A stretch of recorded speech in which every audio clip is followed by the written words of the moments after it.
இந்த வீடியோவில் எதை பற்றி பேச போகிறோம் அப்படின்னா, அதிமுகவில் ஒரு பெரிய குழப்பம் போயிட்டு இருக்கு. என்ன உள்ள நடக்குது, என்ன பிரச்சனை போகுது அப்படிங்கிற விஷயம் தெரியாமலே இருக்குல்ல. ஸோ அதை பற்றின ஒரு கிளாரிட்டியை இந்த வீடியோவில் உங்களுக்கு கொடுக்கணும் அப்படின்னு நினைக்கிறேன். ஏன்னா இந்த பிரச்சனை எங்கே தொடங்குச்சு, இப்போ எங்கே வந்து நிற்கிது, எங்கே போய் முடிய போகுது அப்படிங்கிறது யாருக்குமே தெரியாத ஒரு விஷயமா இருக்கு. ஸோ அதில் எனக்கு தெரிஞ்ச தகவல் எல்லாம் உங்ககிட்ட ஷேர் பண்ணணும் அப்படின்னு நினைக்கிறேன். இப்போ அதிமுக வந்து ஒன்று எடப்பாடி பழனிசாமி அணி, இன்னொன்று எஸ்பி வேலுமணி அணி அப்படின்னு இருக்காங்க. இதை வந்து நம்ம எஸ்பி வேலுமணி அணி அப்படின்னு பார்த்தோம்னா ரொம்ப சாதாரணமாக தெரியும். பட் இது வந்து எஸ்பி வேலுமணியோட அணி அப்படிங்கிறது கிடையாதுங்க. எஸ்பி வேலுமணிக்கு மேல ஒருத்தவங்க இருக்காங்க, லீமா ரோஸ் மார்டின். அதாவது நம்மளுடைய லாட்டி மார்டினுடைய மனைவி இருக்காங்கல்ல, லால்குடி தொகுதியில அதிமுகவில் நின்று ஜெயிச்சாங்கல்ல, இந்த அணியை, இந்த எஸ்பி வேலுமணி அணியை நம்ம அப்படிதான் சொல்லணும். ஏன்னா இந்த கேம் ஸ்டார்ட் ஆனது அவங்கள வச்சுதான். இந்த கேமை இந்த எஸ்பி வேலுமணி, சிவி சண்முகம், இந்த விஜயபாஸ்கர் இவங்க எல்லாம் வந்து ஒரு இடத்த குவிஞ்சிருக்காங்கல்ல, இவங்க இப்படி வந்து திரண்டு நிக்கிறதுக்கு காரணமே இந்த லீமா ரோஸ் தான்.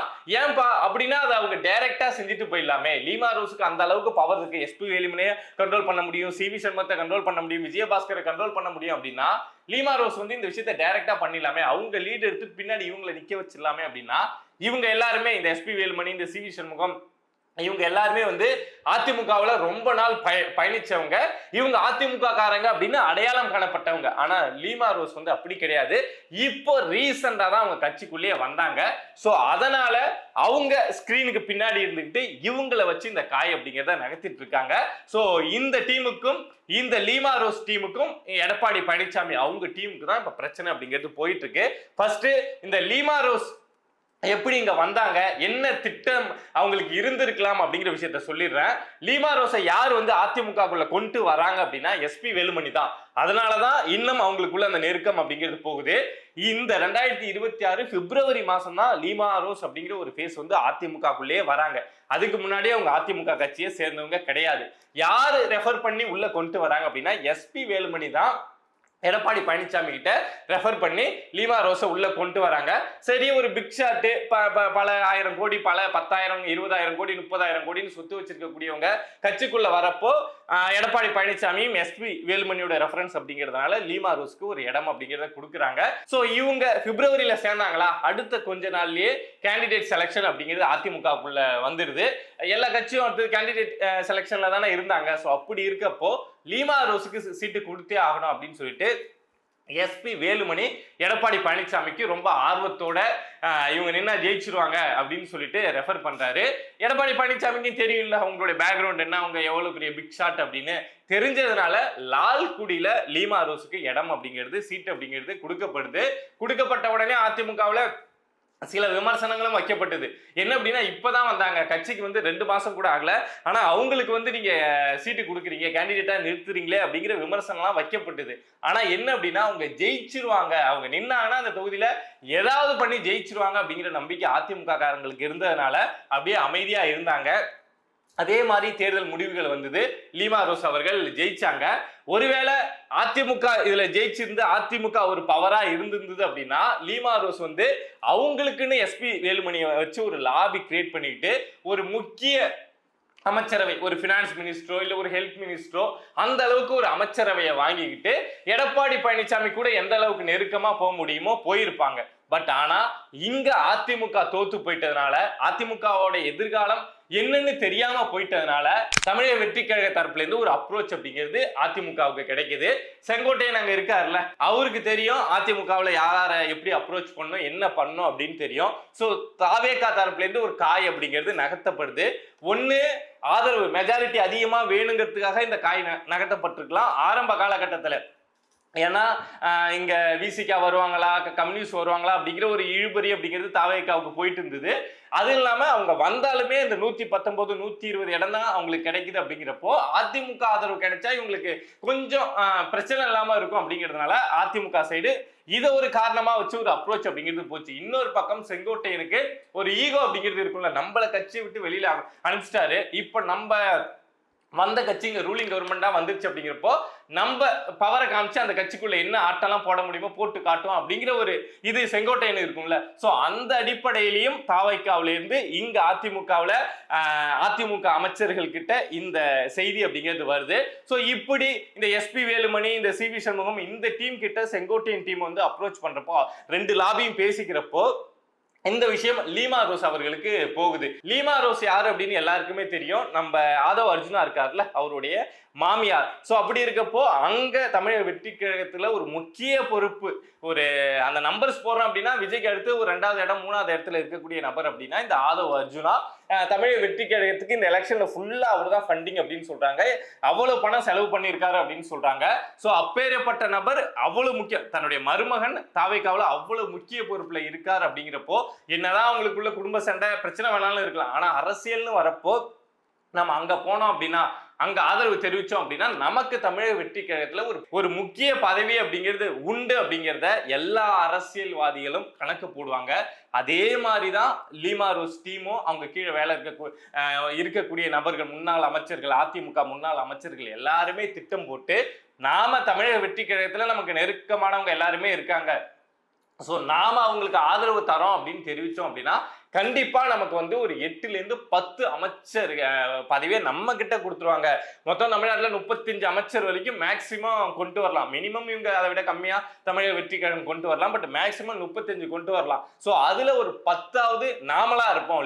லீமா ரோஸுக்கு ஒரு அமைச்சரவை கொடுக்கப்படும், நம்ம எஸ்பி வேலுமணிக்கு, சிவி சண்முகத்துக்கு எல்லாத்துக்கும் ஒரு அமைச்சரவை, அதுவும் முக்கியமான போர்ட்போலியோ கொடுக்கப்படும் அப்படின்னு கணக்கு போட்டுதான் இவங்க எடப்பாடி பழனிசாமியை எதிர்த்துக்கிட்டு இனிமே இந்த கட்சியில பயணிச்சா நமக்கு பயன் இல்லை, இனிமே எப்ப அதிமுக ஆட்சிக்கு வரப்போகுது, இனிமே என்ன நடக்க போகுது அப்படிங்கிற ஒரு எண்ணத்துலதான் இவங்க முழுசா எடப்பாடி பழனிசாமியை எதிர்த்துக்கிட்டு, பொதுச் செயலாளரை எதிர்த்துக்கிட்டு நாங்க தமிழக வெற்றி கழகத்துக்கு ஆதரவு அப்படின்னு தெரிவிச்சாங்க. இன்னும் அந்த ஆதரவு நிலைப்பாட்டுல தான் இருக்காங்க.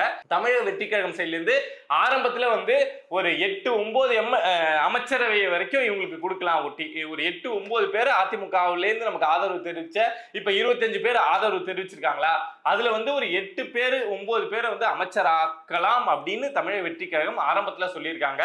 பட் இப்போ எங்களால அவ்வளவு கொடுக்க முடியாதுங்க, ஒரு 5 பேரை வேணா, அங்க இருந்து ஆல்ரெடி எக்ஸ் மினிஸ்டர்ஸா இருந்திருப்பாங்கல்ல, சோ அதுல வந்து ஒரு 5 பேரை வேணா நாங்க வந்து இந்த அமைச்சரவையில இடம் கொடுக்குறோம் அப்படின்னு தமிழக வெற்றி கழகம் வந்திருக்காங்களா. பட் என்ன 5 பேரா இருந்தாலும் சரி, 4 பேரா இருந்தாலும் சரி, 3 பேரா இருந்தாலும் சரி, லீமா ரோஸுக்கு ஒரு அமைச்சரவை அப்படிங்கிறது உண்டு. இன்னும் இப்ப நேற்று தமிழக வெற்றி கழகம் சொல்லிட்டாங்க யாராருக்கு என்ன போர்ட்போலியோ கொடுக்குறோம் அப்படின்னு. பட் அதுல இன்னும் கொடுக்கப்படாத முக்கியமான ஒண்ணு அப்படின்னா வருவாய்த்துறை வந்து இன்னும் யாருக்கும் எந்த அமைச்சருக்கும் இன்னும் கொடுக்கப்படல. அதே மாதிரி வந்து நம்ம போக்குவரத்து துறையும் யாருக்கும் கொடுக்கப்படல. சோ இந்த ரெவன்யூ டிபார்ட்மெண்ட் இல்ல இந்த டிரான்ஸ்போர்ட் டிபார்ட்மெண்ட் அப்படிங்கிறது லீமா ரோஸுக்கு கொடுக்கப்படும் அப்படின்னு சொல்றாங்க. சோ இப்படிதான் ஒரு ஸ்கெட்ச் போட்டு எடப்பாடி பழனிசாமி அவர்களுக்கு தெரியாமலேயே கீழே வந்து ஜெயிச்சிருந்தா வாங்க பழனிசாமி நம்ம ஜெயிச்சிட்டோம் அப்படின்னு எல்லாம் கூடி போயிருப்பாங்க. பட் தோத்துட்டதுனால இவங்களுக்கு இந்தாண்ட சைடு ஒரு ஆப்ஷன் இருக்கு, ஒரு லாபி இருக்கு, அந்த பதவியை அனுபவிக்க ஒரு வாய்ப்பு இருக்கு, அதுக்கான நபர்கள் வந்து தாவேக்காவுல இருக்காங்க அப்படிங்கிறதுனால இப்படி ஒரு ஜம்ப் அப்படிங்கறத எடுத்திருக்காங்க. சரிப்பா, இப்ப 25 பேர் இங்க போயிட்டாங்க, ஆனா எடப்பாடி பழனிசாமி நினைச்சா வந்து இவங்களை கட்சி விட்டு நீக்கிடலாம்ல, கட்சி தாவல் தடை சட்டம்ங்கிறது இருக்குல்ல, அந்த அடிப்படையில நீக்கிடலாமே அப்படின்னா நீக்கிடலாம். 3ல 2 மடங்கு பேர் எங்க இருக்காங்களோ அததான் வந்து சட்டம் வந்து கட்சியா கன்சிடர் பண்ணும். இப்ப 47 பேர்ல 32 பேர் எந்த பக்கம் இருக்காங்களோ அவங்களதான் வந்து சட்டம் வந்து கட்சியா கன்சிடர் பண்ணும். அப்படி இல்லை அப்படின்னா யாரு பதவியில இருக்காங்களோ, யாரு பொதுச் செயலாளரா இருக்காங்களோ, யாரு செக்ரட்டரியா இருக்காங்களோ அவங்க சொல்றதுதான் சட்டம் சரின்னு சொல்லும். அப்படி பாக்குறப்போ எடப்பாடி பழனிசாமி அவர்கள் சொல்றதான் இப்ப வந்து சட்டம் சரின்னு சொல்லணும். ஆனா இதுல என்ன நடக்கும் அப்படின்னா எடப்பாடி பழனிசாமி வந்து இப்ப சபாநாயகரை மீட் பண்ணி இந்த இதெல்லாம் கொடுத்துருக்காங்க, இதை மாதிரி 25 பேர் வந்து இதை மாதிரி பண்ணியிருக்காங்க அப்படின்லாம் கொடுத்துருக்காங்க. பட் இவங்களை யார் பதவி நீக்கம் பண்ண முடியும் அப்படின்னா சபாநாயகர் தான் பதவி நீக்கம் அப்படிங்கிறத பண்ண முடியும். இங்க சபாநாயகரா யார் இருக்காரு? இப்ப 32 பேர் இருந்தாங்க அப்படின்னா எஸ்பி வேலுமணியும் சிவி சண்முகமும் லீமா ரோஸும் தான் கட்சி அப்படின்னு சொல்லிட்டு எடப்பாடி பழனிசாமியை ஒதுக்கிடுவாங்க. பட் இவங்களுக்கு 25 பேர் இருக்கிறதுனால இப்ப எடப்பாடி பழனிசாமி சொல்றதுதான் சபாநாயகர் கேட்கணும். ஆனா கேட்பாரா? அவரு அதிகாரத்தை பயன்படுத்தி இவங்க மேல நடவடிக்கை எடுப்பாரா அப்படின்னா எடுக்க மாட்டாரு. என்னதான் சபாநாயகர் வந்து எல்லாத்துக்கும் சமமானவரா நடந்துக்கணும், எல்லா கட்சிக்கும் பொதுவா நடந்துக்கணும் அப்படின்னாலும் அவரு ஆளுங்கட்சியோடைய ஒரு நபரா தான் அங்க செயல்படுவார் அப்படிங்கிறது அது எழுதப்படாத ஒரு விதி. அது அப்படிதான் இருக்கும். அப்படி இருக்கப்போ இப்போ நம்ம சபாநாயகரா இருக்கக்கூடிய நம்ம ஜேசிடி பிரபாகர் அவர் வந்து தமிழக வெற்றி கழகத்துடைய ஒரு நபரா இருக்கிறதுனால இந்த 25 பேர் மேல நடவடிக்கை அப்படிங்கிறத எடுக்க மாட்டாரு. சோ இது வந்து கோர்ட்டு வழக்கு அப்படின்னு சொல்லிட்டு அப்படியே இழுத்துக்கிட்டே தான் இந்த பிரச்சனை இருக்கும். ஏன்னா கோர்ட்டுக்கு போனா கூட கோர்ட் வந்து இந்த மாதிரி கட்சி சம்பந்தப்பட்ட விஷயங்களை வந்து பெருசா மூக்க நுழைச்சி தலையை உள்ள விட்டு இதை நீங்க பண்ணுங்க, இது அவங்க பண்ணுங்க அப்படின்னு சொல்ல மாட்டாங்க. ஒரு கட்சி விஷயம் அப்படின்னாவே உங்க பைலாவில் நீங்க என்னென்னலாம் வச்சிருக்கீங்களோ அதை படி ஃபாலோ பண்ணிக்கோங்க அப்படின்னு தான் கோர்ட் சொல்லுவாங்க. அப்படி இருக்கப்போ இந்த பிரச்சனை அவ்வளவு சீக்கிரம் முடிய போறது கிடையாது. யார் இதுல சாமர்த்தியமா செயல்பட்டு எடப்பாடி பழனிசாமி தரப்பு வந்து சாமர்த்தியமா செயல்பட்டு இந்த பிரச்சனையை முடிவுக்கு கொண்டு வர போறாங்களா இல்ல இவங்க கொண்டு வர போறாங்களா அப்படிங்கிறதுதான் இருக்கக்கூடிய கேள்வி. எடப்பாடி பழனிசாமி என்ன பண்ணிட்டு இருக்காங்க அப்படின்னா யாரெல்லாம் தனக்கு எதிராக செயல்பட்டாங்களோ எல்லார் மேலையும் நடவடிக்கை எடுக்கும், யாரா இருந்தாலும் தூக்குடா அப்படிங்கிற மாதிரி நடவடிக்கை அப்படிங்கிறத எடுத்துட்டு இருக்காங்க. இது வரைக்கும் 26 மாவட்ட செயலாளர்களை மாத்திட்டாங்க. இந்த பிரச்சனை வந்ததுக்கு அப்புறம் யாரெல்லாம் தனக்கு எதிராக செயல்படுறாங்களோ எல்லாத்தையும் தூக்கு, எல்லாத்தையும் மாத்து அப்படின்னு சொல்லிட்டு 26 மாவட்ட செயலாளர்களை மாத்திட்டாங்க அப்படிங்கிற ஒரு செய்தி வெளியாகுது. சோ எடப்பாடி பழனிசாமி கட்சிக்குள்ள யாரெல்லாம் எதிரியா இத மாதிரி நடக்காங்களோ சோ அவங்களெல்லாம் நான் நீக்கிறேன் அப்படிங்கிற அடிப்படையில அவங்களுடைய நடவடிக்கை அப்படிங்கிறது போயிட்டு இருக்கு. ஆனா இவங்க தரப்பு என்ன பண்ணிட்டு இருக்காங்க அப்படின்னா பொதுக்குழுவை கூட்டணும், பொதுக்குழு ஒண்ணு கூடிதான் பொதுச் செயலாளர் அப்படிங்கிறத தேர்ந்தெடுப்பாங்க. மாத்தணும் அப்படின்னாலும் பொதுக்குழுவால தான் முடியும். சோ நாம வந்து பொதுக்குழுவை கூட்டி இந்த எடப்பாடி பழனிசாமியை பொதுச் செயலாளர் அப்படிங்கிற பதவியிலேருந்து இறக்கணும். இறக்கிட்டா அவரை நாம ஓரம் கட்டிட்டு ஒட்டுமொத்த அதிமுகவையும் கைப்பற்றி நாம தமிழக வெற்றி கழகத்துக்கு ஆதரவு அப்படின்னு சொல்லிட்டு அமைச்சரவையிலும் இடம் வாங்கிடலாம் அப்படிங்கிறது தான் இவங்களுடைய ஸ்கெட்சா போயிட்டு இருக்கு. சோ இவங்க இப்ப பொதுக்குழுவை கூட்டணும் அப்படின்னா பொதுக்குழுல மொத்தம் வந்து 2646 பேர் அதிமுகவுல இருக்காங்க. சோ அதுல 5ல் 1 மடங்கு பேர் கிட்டத்தட்ட ஒரு 530 பேர் வருதா, அந்த 530 பேர் வந்து பொதுக்குழுவை கூட்டணும் அப்படின்னு அந்த 5ல் 1 மடங்கு பேர் வந்து கையெழுத்து போட்டு கொடுத்துட்டாங்க அப்படின்னா பொதுக்குழு அப்படிங்கிறது அதிமுகவுல கூட்டப்படும். ஆனா அதுக்கு 530 பேர் கையெழுத்து அப்படிங்கிறத போடணும். சோ அந்த வேலையை தான் இப்போ லீமா ரோஸ் டீம் வந்து செஞ்சிட்டு இருக்காங்க. சோ இவங்க போடுற ஸ்கெட்ச் படி பொதுக்குழுவை கூட்டினாங்க அப்படின்னா அதிமுக கட்சிக்குள்ள இல்ல எடப்பாடி பழனிசாமிக்கு என்ன பிரச்சனை வேணாலும் வரலாம். பட் எடப்பாடி பழனிசாமி என்ன சொல்லிட்டு இருக்காரு அப்படின்னா யாராவது இதை மாதிரி வந்து கேட்டாங்கன்னா பொதுக்குழுவை கூட்டுறதுக்காக கேட்டாங்கன்னா கையெழுத்து போடாதீங்க அப்படின்னு சொல்லிட்டு இருக்காரு. 2000 பேர் கையெழுத்து எடப்பாடி பழனிசாமி சொன்னாலும் கையெழுத்து போடாம இருக்கலாம். ஆனா ஒரு 530 பேர் போட்டா கூட பொதுக்குழு அப்படிங்கிறது அதிமுகவுல கூட்டப்படணும். அதுதான் அவங்க பைலாவில் இருக்கக்கூடிய விஷயம். சோ கூட்டப்பட்டா எடப்பாடி பழனிசாமிக்கு எதிராக தீர்மானம் அங்கேயே நிறைவேற்றப்பட்டு அடுத்தடுத்த நடவடிக்கை அப்படிங்கிறது எடுக்கப்படலாம். பட் என்ன நடக்கும் அப்படின்னு தெரியல. பட் இந்த சிச்சுவேஷன்ல இப்போ எடப்பாடி பழனிசாமி கட்சிக்குள்ள நடவடிக்கை எடுத்துட்டு இருக்காரு. இவங்க பொதுக்குழுவை கூட்டி எடப்பாடி பழனிசாமியே கட்சியை விட்டு தூக்கி எறியணும் அப்படின்னு பார்த்துட்டு இருக்காங்க. இன்னொரு பக்கம் தமிழக வெற்றி கழகத்துல எங்களுக்கு முக்கியமான அமைச்சரவை வேணும் அப்படிங்கிற பேரமும் போயிட்டு இருக்கு. என்ன நடக்கும் அப்படின்னு தெரியல. அடுத்தடுத்த விஷயங்கள் ஏதாவது அப்டேட் நடந்தது அப்படின்னா நான் உங்ககிட்ட வந்து ஷேர் பண்றேன். இத மாதிரி நம்மளை சுத்தி நடக்கக்கூடிய விஷயங்களை நீங்க தெரிஞ்சுக்கணும் அப்படின்னு நினைச்சீங்கன்னா மறக்காம பிரபா டாக்ஸ் சேனலை சப்ஸ்கிரைப் பண்ணி சப்போர்ட் பண்ணுங்க. நன்றி.